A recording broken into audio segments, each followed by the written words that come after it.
I kid you the fuck not, ladies and gentlemen.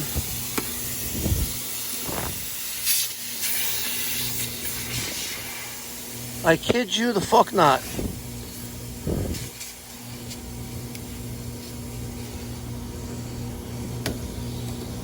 Wow.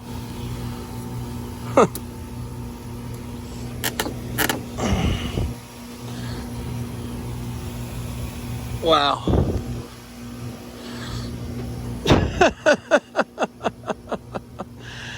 Wow. Just when you thought you'd seen it all.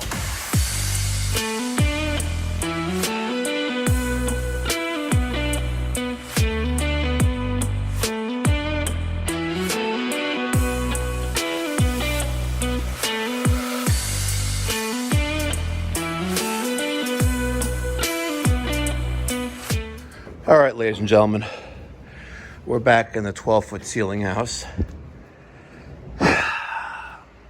My new hire, Kev, who was supposed to start today, did not show up. So it's 10 minutes to 8 in the morning here, day after Memorial Day. And I have to clean this up and go from here up, across, and then connect to that right there. And I did not do any of the demo here. And as you can see, that's a real nice, beautiful cut they did right there. We may be effing screwed eternally. And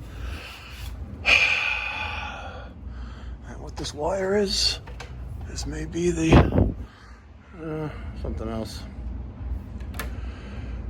So my objective is, I'm going to try to get into this bay here, across, and make some moves. I got a feeling that I'm going to have to use a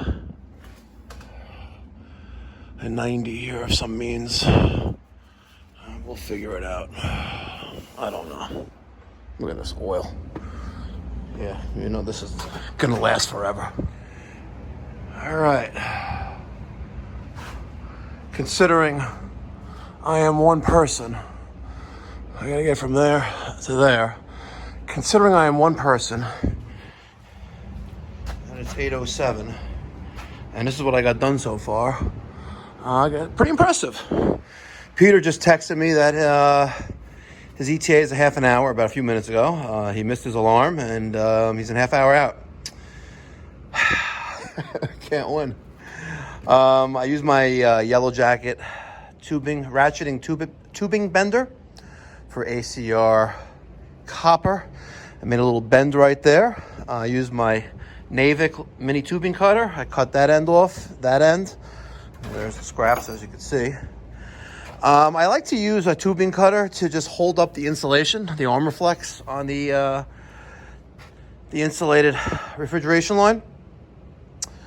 But I was using that to cut that, so I just used that. Just one little into it, not a big deal.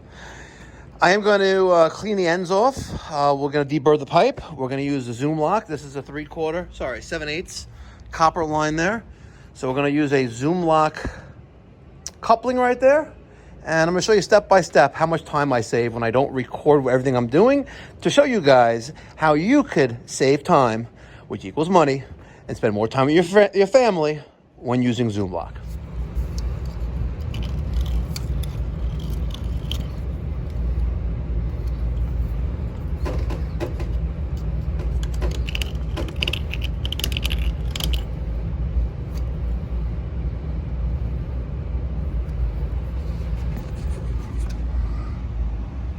Okay, you notice when I was deburring both ends of the pipe, I was pushing down on this to let gravity drop any shavings onto the floor and not into the pipe.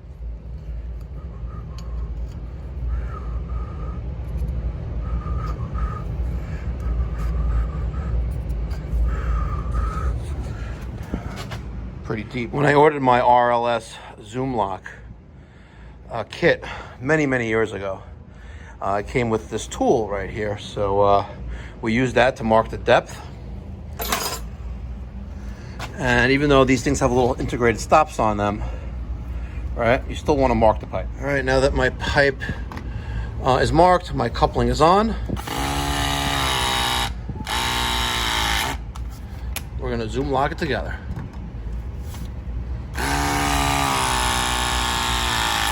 And done. And that's how easy it is. There's no flowing nitrogen through the system. There's no fire watch, any liability with flame inside a building. This stuff is amazing.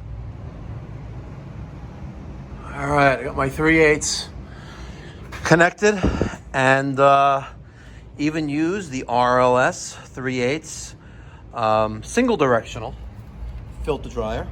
They do make a bi-directional filter dryer for heat pump applications. What sucks about this is that they don't incorporate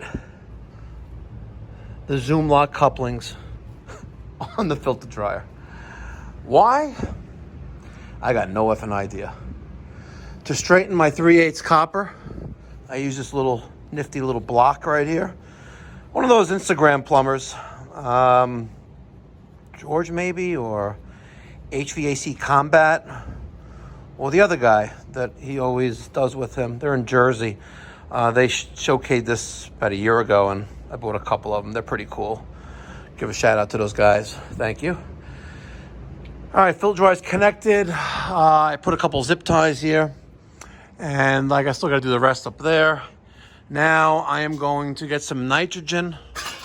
Peter did say he was half hour out. He's not here yet. I'm gonna get some nitrogen, and I want to I'm gonna clean this up a little bit, and like literally, they did not have a care in the world.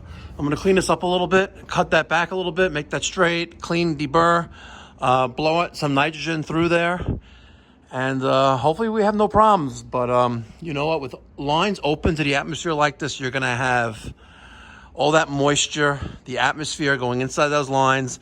We may have a very, very difficult vacuuming process, but evacuation process. So we'll see what happens. I still have to connect that to there. I want to put a little bend on there with my tubing bender, and yeah, it would be all right. My 3/8 is long enough. This is not. I'm gonna have to put a I may have to do a couple couplings because this is all the copper I have left. And oh shit, this may just make it. By the way, I may just extend that, put a 90 there, and sayonara. Wow, Rocco's gonna get lucky. I'm gonna not have to charge him for a second roll of line set. But we're doing this job for a local custom luxury home builder. He's a great guy, love him to death. He's got a lot on his plate, and he needs a good project manager. And let me tell you something, if I wasn't consumed with operations in New York, South Carolina, and Florida, I think he would be a great partner to have. But yeah, I'm doing this job for him. I don't know, we're going to have some refrigerant. We got some labor. We have material. Probably, I don't know, $3,000-4,000 bucks. What do you think? Joking. I'm joking. But there's definitely going to be a comma in the number. And again, my responsibility is only to reconnect the line set and charge the system. All right, I got my field piece. This is the VP67. It's an 8CFM 2-stage vacuum pump. I got the True Blue evacuation kit by Eco Tools. This set is nice. My company has 3 of them. The professional ones with the Plus Pro micron gauge. It allows you to do a decay test, all that good stuff. Schrader core tools, and your very, very thick hoses. Awesome. So I ran power. I got my big ass extension cord going. And let me pull the cores out. Oops. 1 and 2. Perfect. All right, I got my hoses set up. Let me close off this one port before I accidentally leave it open. And then I waste half an hour realizing that I'm not pulling a vacuum because my service port is open. All right, valves are in place. Let's turn on the power. My ballast open and close. My ballast is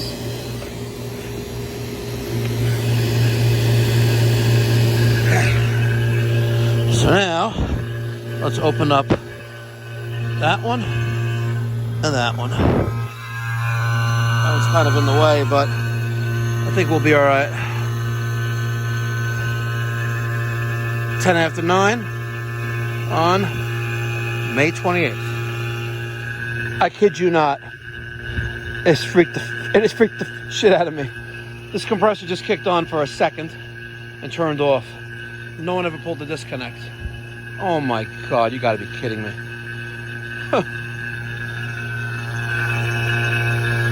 You gotta admit that's pretty fast. It's like a minute later. 9:15, ladies and gentlemen. 362. Let's close valve number 1. Let's close valve number 2. And yeah, I knew we were going to jump up pretty high. Let's reopen them. Reopen that. The others, they closed off the service valves here. I guess hopefully before they cut that line. If not, this is going to be a very, very expensive repair and service call. All right, we'll give that another 5 minutes and see what happens. Now, you got to remember, ladies and gentlemen, we are going to have a lot of moisture on this system. Number one, we don't know the decommissioning steps that were taken here to help minimize the introduction of atmosphere and moisture, non-condensables, into the ACR lines, the copper refrigeration lines. Seeing that their service valves are closed out here at the outdoor condensing unit, but seeing, it looks like someone took a sawzall, reciprocating saw, to those lines inside, that's 7/8 and a 3/8. Well, let's just say that even a triple vacuum method, which we use to remove moisture from the system, that may not even work. Now, you may be wondering, okay, well, you're vacuuming down the system. Aren't you going to be able to get rid of everything? Well, the answer is quite a little complicated, like the relationship I have with your sister. When the lines are open to the atmosphere, which is H2O, right? Amongst other things. Or is that O2? No, H2O is water. Sorry. The atmosphere, which is air we breathe, nitrogen, all the other carbon dioxide, carbon monoxide, all that crazy stuff, right? Well, all that is getting into the lines. And when you vacuum down, you're actually bringing down the boiling point, right, of these non-condensables, of moisture. So let's say you have a droplet of moisture inside those copper lines. When we vacuum down, right, they're going to start boiling off. And for all of you who know that I'm quite well experienced with steam, and if you guys watch my videos during the winter time, you're going to know that when, if we boil a droplet of water to create steam, its size expands like 40,000 to 4,000 times. So when I am bringing down a vacuum in this ACR lines, any moisture that's in there is going to be boiling off and exponentially increasing its volume. This may take a while. I kid you the fuck not, ladies and gentlemen.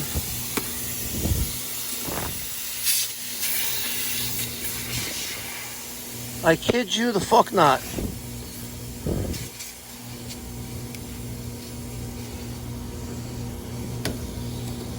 Wow.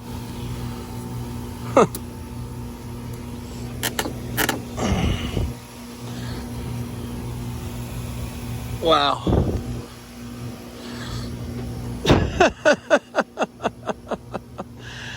Wow. Just when you thought you'd seen it all. Cut the tape off the other one. Wow. Yep. What do you want to bet there's no refrigerant in this system? All right, I cut that out. I was cutting this, and then I realized that they made a slip coupling. See, no one ever deburs the pipe.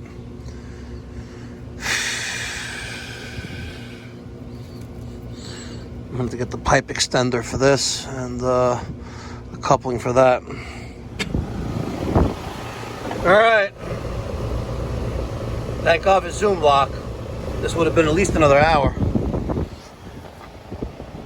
Not too shabby. We got a 40-degree evaporator coil. Not too shabby. A little more than 2 hours here. All right, she good. One by one. We started with this one a few years ago. The rest are getting replaced. Slow and steady. The moral of the story, ladies and gentlemen,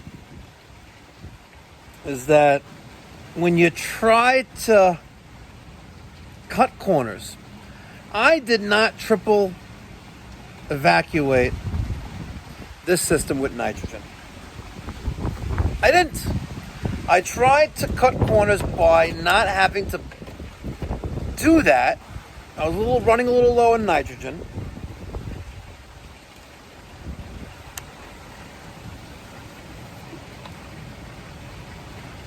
Always trust your gut.